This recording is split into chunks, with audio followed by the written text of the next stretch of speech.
आपके साथ मैं हूं चित्रा त्रिपाठी। आज की सबसे बड़ी खबर उत्तर प्रदेश से है, जहां पर 8 पुलिस वालों को शहीद करने वाले गैंगस्टर पर कार्रवाई शुरू हो गई है।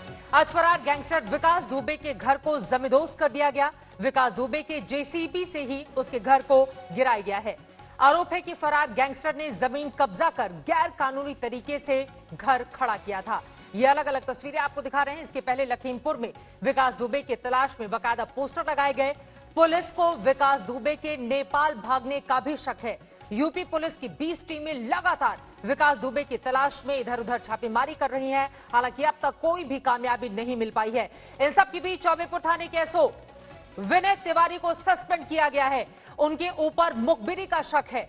शूटआउट में संदिग्ध भूमिका के चलते ये बड़ी कार्रवाई उत्तर प्रदेश की पुलिस की ओर से की गई है। पुलिस जांच में एसओ विनय तिवारी पर मुखबिरी का शक है। बाकायदा कॉल डिटेल्स में कुछ पुलिस वाले ऐसे हैं जिनके नाम सामने आए, जिसके बाद लगातार पुलिस उनसे भी कर रही है इस पूरे मामले पर पूछताछ।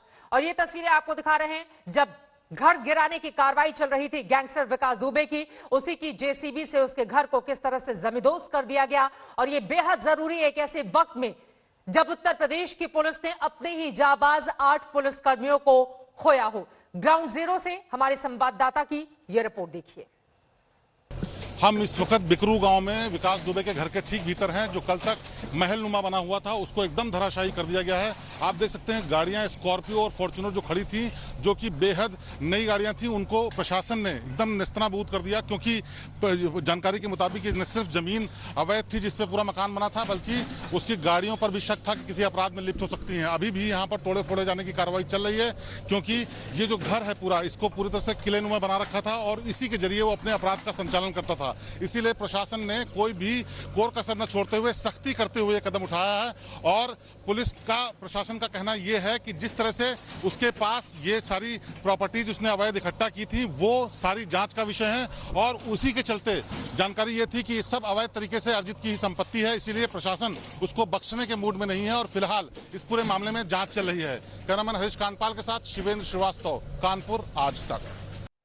शिवेंद्र श्रीवास्तव हमारे संवाददाता मौके पर मौजूद हैं। आपने देखा विकास दुबे का घर ढहा दिया गया, जमींदोज कर दिया गया है। पुलिस की छापेमारी भी जारी है, लेकिन विकास दुबे कहां है इसका पता अब तक पुलिस को नहीं है। शक इस बात का जताया जा रहा है कि कहीं वो नेपाल तो नहीं भाग गया। पुलिस ने भारत नेपाल सीमा पर भी सुरक्षा सख्त कर दी है।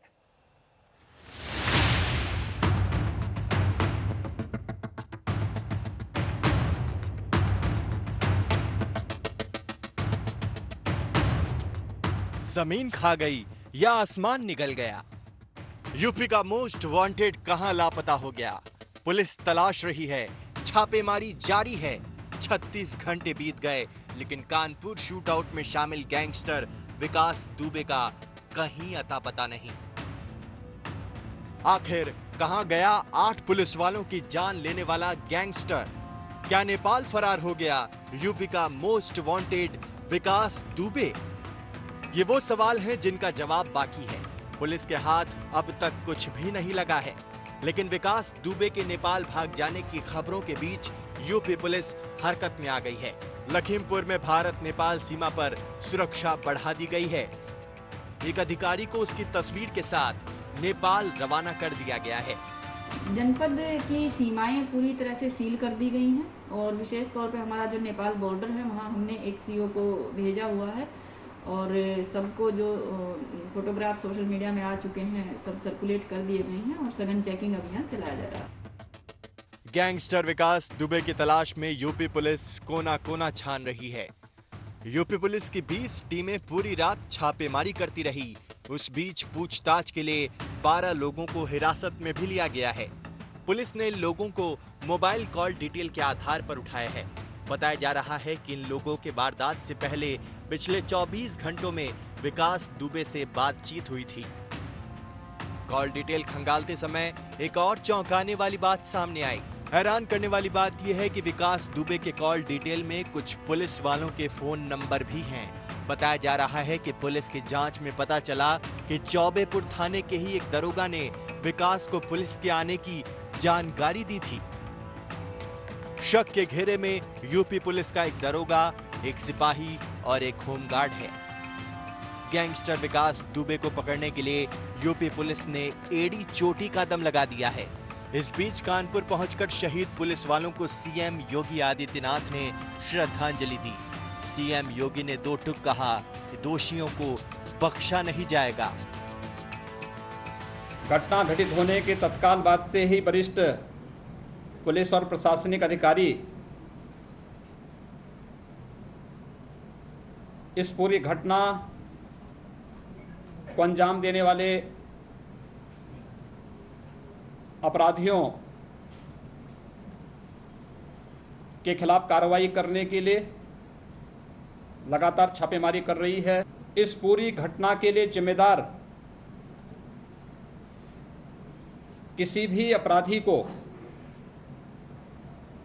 बख्शा नहीं जाएगा। पुलिस के अपने जवानों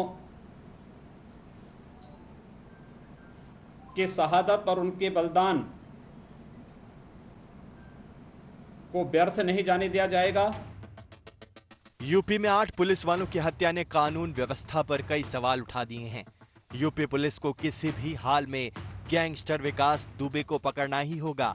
विकास दुबे को सजा देनी ही होगी, वरना कानून पर से किसी का भी भरोसा उठ जाएगा। कानपुर से शिवेंद्र श्रीवास्तव के साथ आज तक ब्यूरो। गैंगस्टर विकास दुबे का पहले तो घर गिराया गया, उसके बाद उसके सारे अकाउंट सील कर दिए गए हैं, लेकिन वो गायब है। उसके बारे में अब तक कोई जानकारी मिल नहीं पाई है। उधर विकास दुबे की मां और पिता के सामने सवाल यह है कि बेटे को लेकर वो क्या बोले। मां का कहना है कि बेटे का एनकाउंटर कर दिया जाए।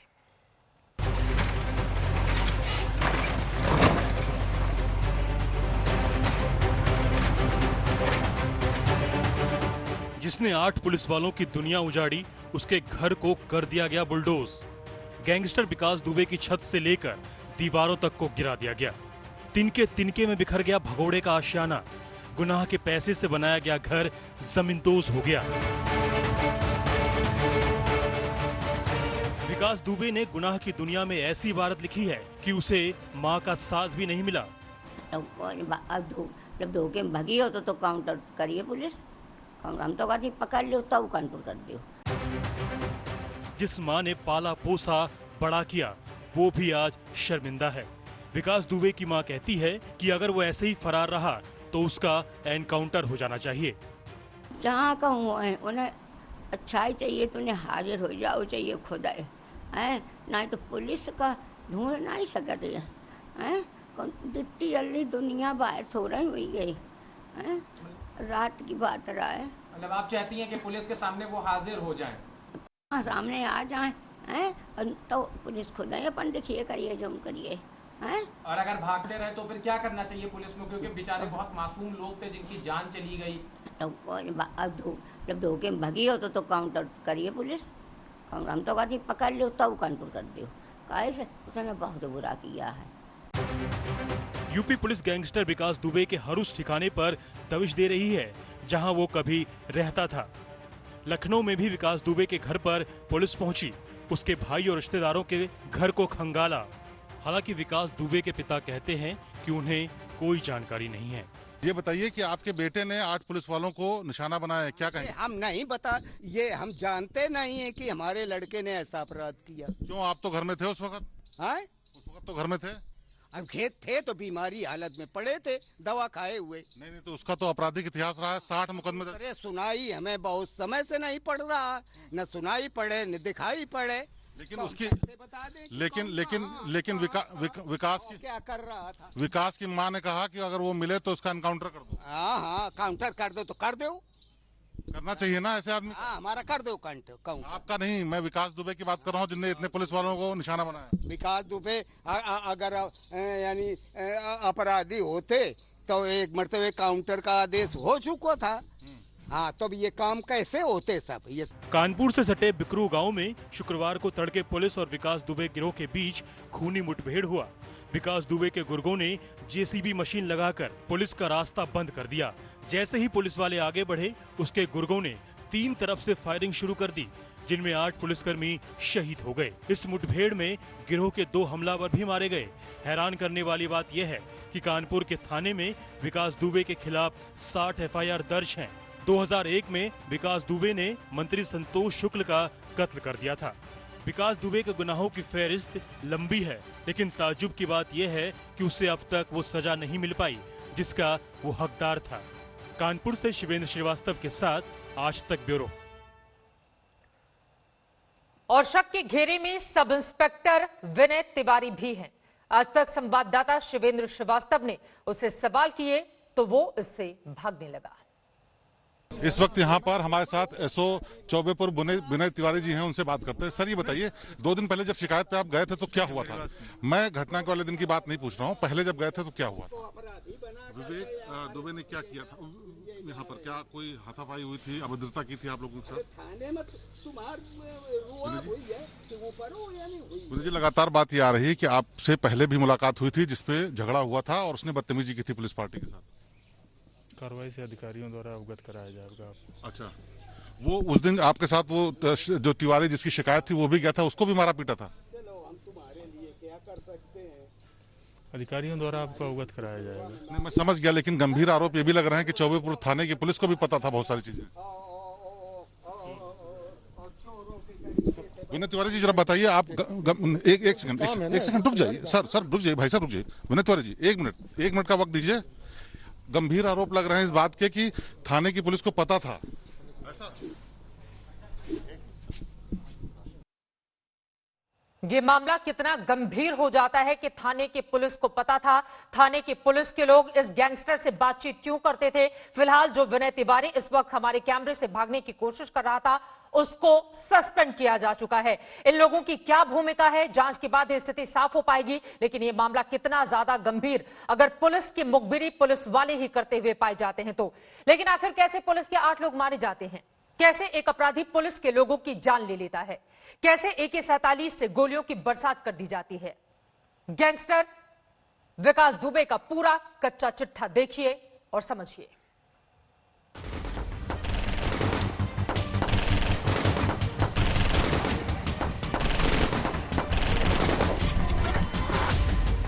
यूपी पुलिस के इतिहास में ऐसा एनकाउंटर इससे पहले कभी नहीं हुआ। यूपी पुलिस के इतिहास में ऐसे किसी एनकाउंटर में इतने पुलिस वालों की जान इससे पहले कभी नहीं गई। यूपी पुलिस के इतिहास में किसी पेशेवर अपराधी ने इस तरह पुलिस टीम को घेर कर उन पर AK-47 से इस तरह कभी गोलियां नहीं बरसाई। पहले इस शख्स को देख लीजिए, इसे पहचान लीजिए, फिर कहानी जानिएगा। नाम है विकास दुबे। सर पर 60 से ज्यादा केस। यूपी के एक राज्य मंत्री को थाने में घुसकर गोली मारी, पर क्या मजाल जो कोई पुलिस वाला इसके खिलाफ गवाही देता। सच कहें तो विकास दुबे राजनीति और अपराध के गठजोड़ की पैदाइश है। यूपी में सरकार किसी की हो, सत्ता में कोई भी पार्टी हो, इसे कोई फर्क नहीं पड़ता, क्योंकि हर पार्टी में इसके माई बाप हैं। शिवली के निवासी राहुल तिवारी ने 2 जून की शाम शिवली थाने में एक रिपोर्ट लिखवाई। रिपोर्ट ये थी कि विकास दुबे ने उसे और उसके ससुर को जबरन बंधक बना लिया, दोनों को मारा पीटा, फिर जबरदस्ती उनकी जमीन अपने नाम करा ली। सूत्रों के मुताबिक शिकायत मिलने के बाद शिवली थाने के इंचार्ज गांव में मौजूद विकास दुबे के इस किलेनुमा घर में पहुंचते हैं, मगर विकास दुबे थाना अध्यक्ष से बदतमीजी करने लगता है। इसके बाद थाना अध्यक्ष वापस लौट आते हैं, सीनियर अफसरों को खबर देते हैं। फिर तय होता है कि रात के अंधेरे में विकास दुबे की इस किलेनुमा घर पर धावा बोला जाए।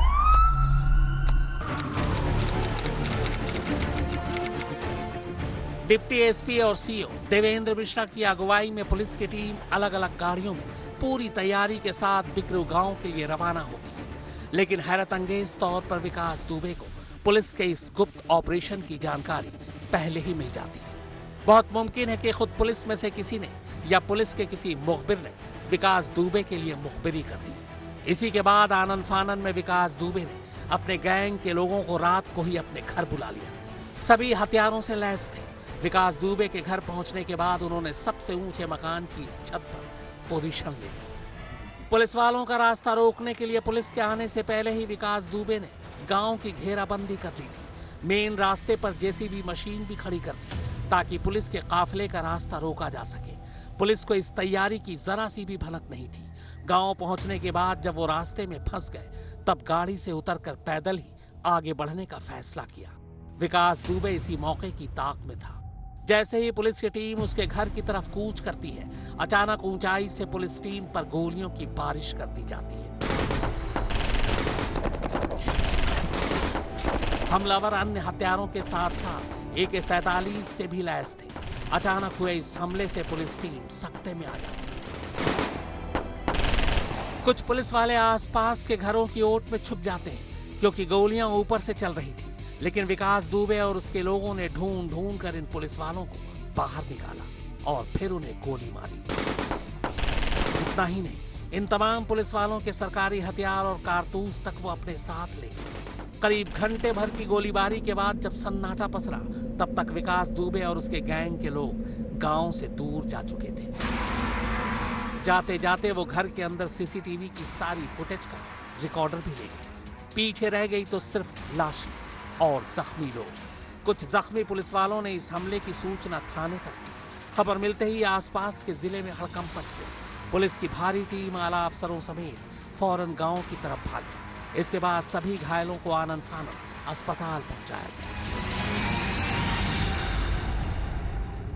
लेकिन अफसोस, तब तक deputy SP Devendra Mishra, SO Shivrajpur Mahesh Yadav, Mandhana चौकी इंचार्ज अनूप सिंह, शिवराजपुर के सब इंस्पेक्टर नेबूलाल, चौबेपुर थाने के कांस्टेबल सुल्तान सिंह, बिटुर थाने के सिपाही राहुल, बबलू और जितेंद्र की मौत हो चुकी थी, जबकि 7 अन्य लोग घायल थे। जो लोग यहाँ पर मौजूद थे बहुत पूरी तरह से प्लान थे।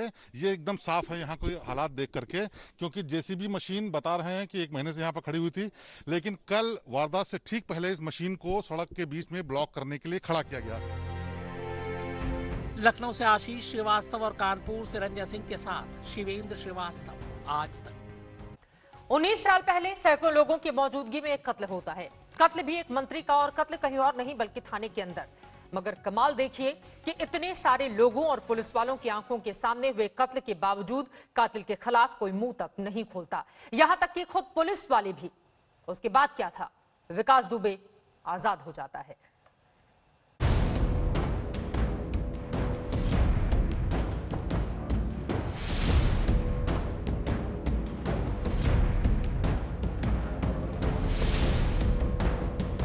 दोपहर को थाने में कुछ ज्यादा ही भीड़ थी।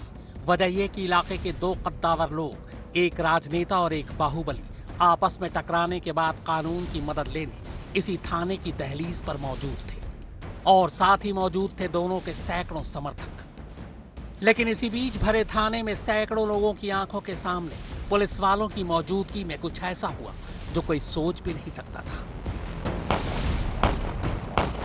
दोनों पक्षों में जबरदस्त गोलीबारी हुई और यूपी सरकार में राज्य मंत्री दर्जा पाए बीजेपी नेता संतोष शुक्ला का कत्ल हो गया।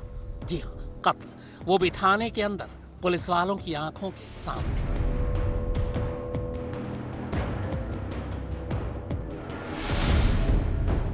असल में राज्य मंत्री संतोष शुक्ला और बाहुबली विकास दुबे के बीच पुरानी दुश्मनी थी। उस रोज एक वारदात के बाद विकास दुबे खुद ही फरियादी बनकर शिवली थाने पहुंचा था। उसकी शिकायत थी कि राज्य मंत्री संतोष शुक्ला और उनके लोगों ने उसके काफिले पर बम से हमला किया है। चूंकि मामला जुर्म के साथ साथ सियासी भी था, तो थाने में विकास दुबे के गुर्गे और समर्थकों की कमी नहीं थी। पुलिस विकास दुबे से बातचीत में लगी थी। तभी खुद राज्य मंत्री संतोष शुक्ला दलबल के साथ विकास दुबे के खिलाफ शिकायत लेकर शिवली थाने पहुंच गए। मामला मंत्री का था। पुलिस शुक्ला को तवज्जो देने लगी और बस तभी दुबे और शुक्ला के बीच पहले कहासुनी हुई और फिर ये कहासुनी सीधे फायरिंग और गोलीबारी तक जा पहुंची। कहते हैं कि विकास दुबे ने अपने साथियों के साथ मिलकर शिवली थाने के अंदर ही संतोष शुक्ला को गोलियों से छलनी कर दिया। थाने के अंदर हुई इस भयानक फायरिंग का असर ये हुआ कि थाने में मौजूद शुक्ला के समर्थकों को तो छोड़िए, खुद पुलिस वाले भी जान बचाकर भाग निकले।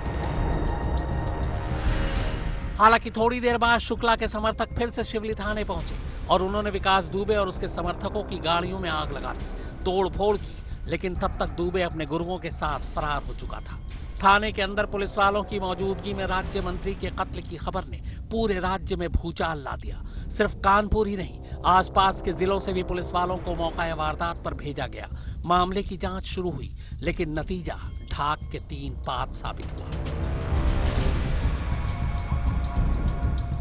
खुद पुलिस ने इस मामले में ऐसी तफ्तीश की जैसे आम तौर पर देखने को नहीं मिलती।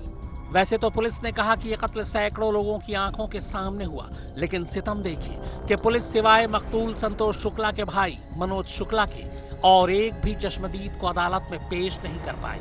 और तो और थाने में जिस कमरे के अंदर मंत्री का कत्ल हुआ, उस कमरे में मौजूद पुलिस वालों को चश्मदीद बनाने की बजाय पुलिस ने उन्हें भी इस कत्ल का आरोपी बना दिया। ऐसे में विकास दुबे के खिलाफ गवाही देने के लिए कोई भी सामने नहीं आया, पुलिस वाले भी नहीं। यहाँ तक कि पुलिस ने विकास दुबे की जो राइफल बरामद की थी, उसे वो दुबे की राइफल साबित भी नहीं कर सकी। पुलिस ने चार्जशीट में शुक्ला पर कम से कम 5 मीटर की दूरी से गोली चलाने की बात लिखी थी, लेकिन पोस्टमार्टम रिपोर्ट में पॉइंट ब्लैंक रेंज का जिक्र था। विकास दुबे तब तो फरार हो चुका था, पर बाद में उसे गिरफ्तार कर लिया गया। उसके खिलाफ अदालत में 40 दिन के अंदर ही चार्जशीट भी दाखिल कर दी गई, लेकिन सैकड़ों लोगों की आंखों के सामने हुए इस कत्ल के मामले में मुकदमा इतना कमजोर था कि अदालत ने विकास दुबे को बरी कर दिया। और तो और बचाव पक्ष ने दलील दी कि जब हत्या हुई विकास दुबे तब वहां था ही नहीं, क्योंकि विकास दुबे को डर था कि थाने में राज्य मंत्री आ रहे और इससे टकराव बढ़ सकती है, लिहाजा वो थाने से पहले ही निकल चुका था। वैसे सच क्या है ये सब जानते हैं, लेकिन हकीकत यही है कि थाने में राज्य मंत्री की हत्या करने वाले विकास दुबे का कानून तब भी कुछ बिगाड़ नहीं पाई थी। लखनऊ से आशीष श्रीवास्तव और कानपुर से रंजन सिंह के साथ शिवेंद्र श्रीवास्तव, आज तक। कत्ल की कोशिश, किडनैपिंग, जबरन वसूली, धोखाधड़ी समेत करीब 60 केस उसके नाम पर दर्ज हैं। कई बार वो पकड़ा भी गया, पर कभी भी बहुत ज्यादा वक्त तक जेल के अंदर नहीं रहा, बल्कि हमेशा आसानी से जमानत पर बाहर आ जाता। कानपुर में जब उसके हाथों 8 पुलिस वालों की मौत हुई, तब भी वो जमानत पर ही बाहर था। आइए खंगालते हैं विकास दुबे की पूरी जन्म कुंडली।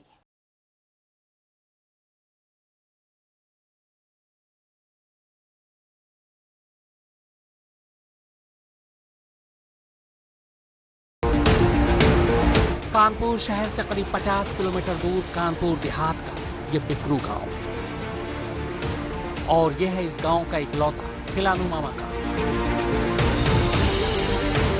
बाहर के लोगों की छोड़िए, गांव के लोगों की भी हिम्मत नहीं कि वो इस किले में बिना मालिक की इजाजत के दाखिल हो जाए।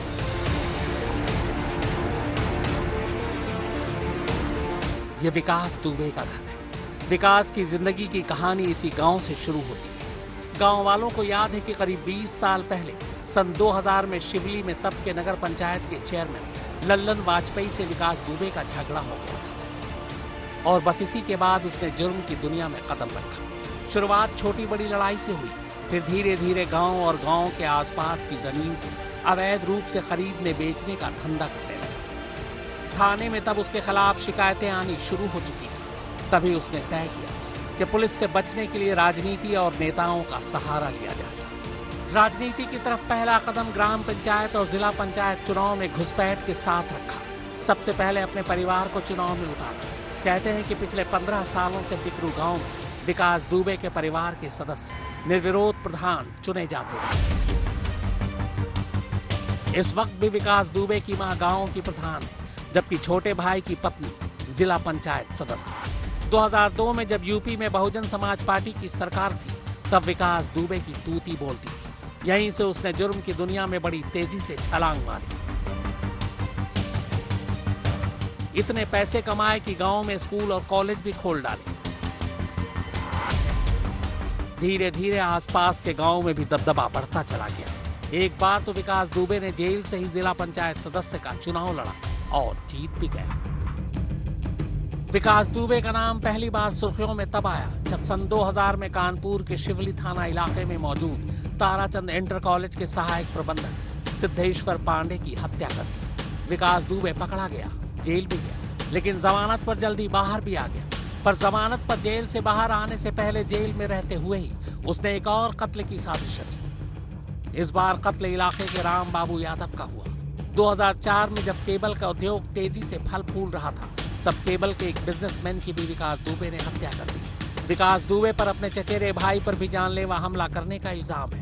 इसके अलावा भी कई और कत्ल उसके सर हैं। पर कमाल ये कि कत्ल जैसे संगीन इल्जाम में भी गिरफ्तारी के बाद हर बार वो वक्त से पहले ही जमानत पर बाहर आ जाता था। कहते हैं कि इसकी वजह एक ही थी, राजनीति और नेताओं से सांठगांठ। विकास दुबे ने दुश्मनी बेशक चुनकर की हो, लेकिन नेताओं से दोस्ती कभी पार्टी देखकर नहीं की। हर पार्टी में उसके दोस्त उसके माई बाप हैं। यही वजह है कि 60 संगीन अपराध उसके सर पर है, मगर उसके बावजूद वह बेखौफ आजाद घूम रहा था।